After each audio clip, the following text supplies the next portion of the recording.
it's about like physically about the space, right? Everyone's looking up at the giant, beautiful thing.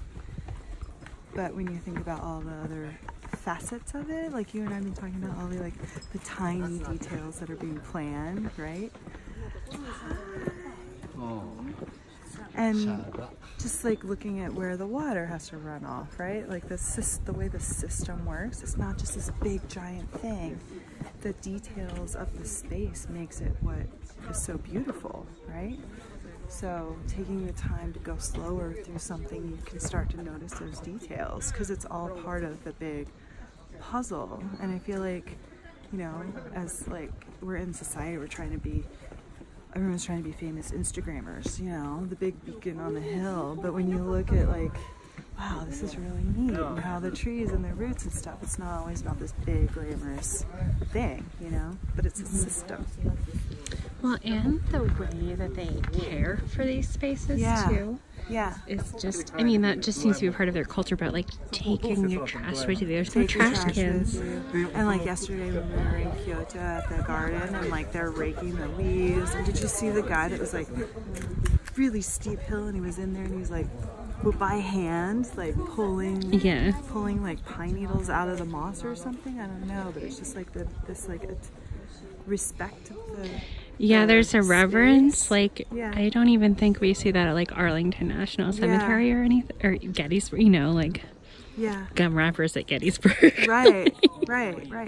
But maybe it has something to do with like what the lady at the tea ceremony was talking about. She had the 4 quadrants, right? Harmony, peace, I can't remember what they all were, but we can tranquility.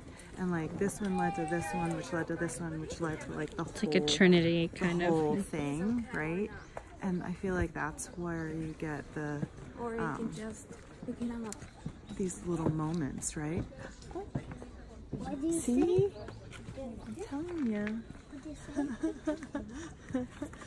That's great. I love it. I love that the mom isn't like stay out of there. But like moms would be like, don't go over there, right? Yeah. We saw kids last night like running and playing around, and their parents are nearby, but they weren't hovering. Yeah, they don't hover here, and they like run around. But I don't know, how old are you when you would stop doing that? 7, 6, 7, 8? I don't know. It's just really fun to watch. Okay.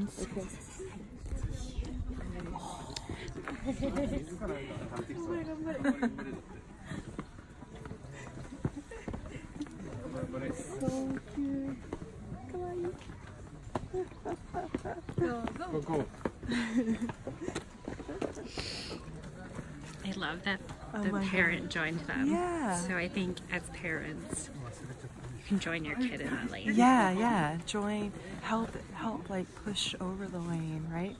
Get out of the car lane, get out of the fast lane, get out of the slow lane, and go into this like really interesting little path, you know, and like it's a walkway.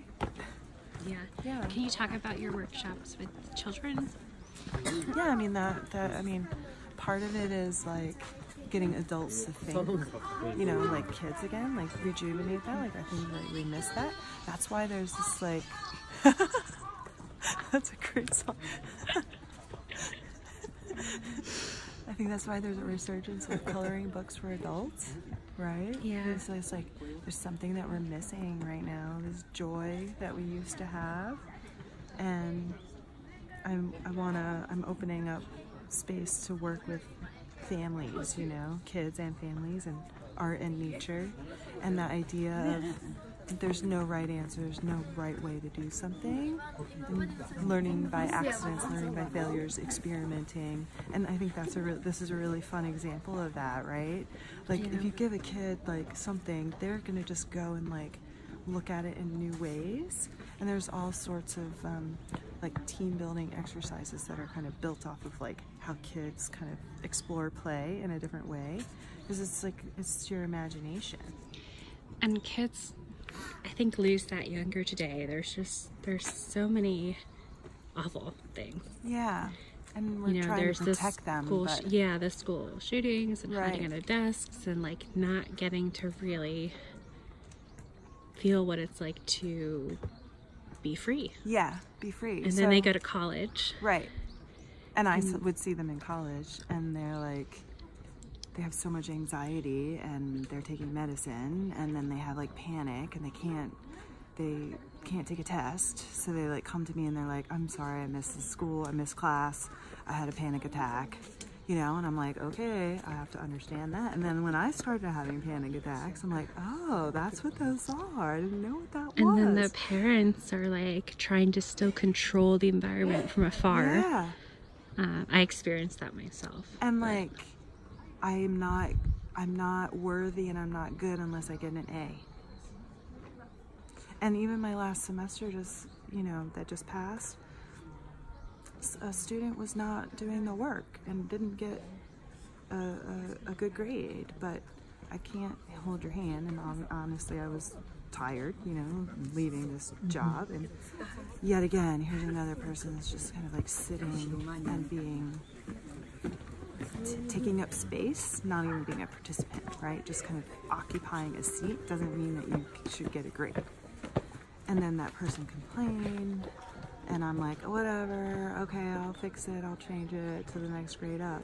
And then I got mad, and I'm like, does she understand how much time it takes to like deal with this? Because this person at the beginning of the semester moved herself from one seat to another seat to be in between two boys, and then didn't do work the whole semester, just talked over me when I'm like doing demonstrations and stuff, and I had to call them out all the time, and then complain that she didn't get a good grade because she was there, da, da, da.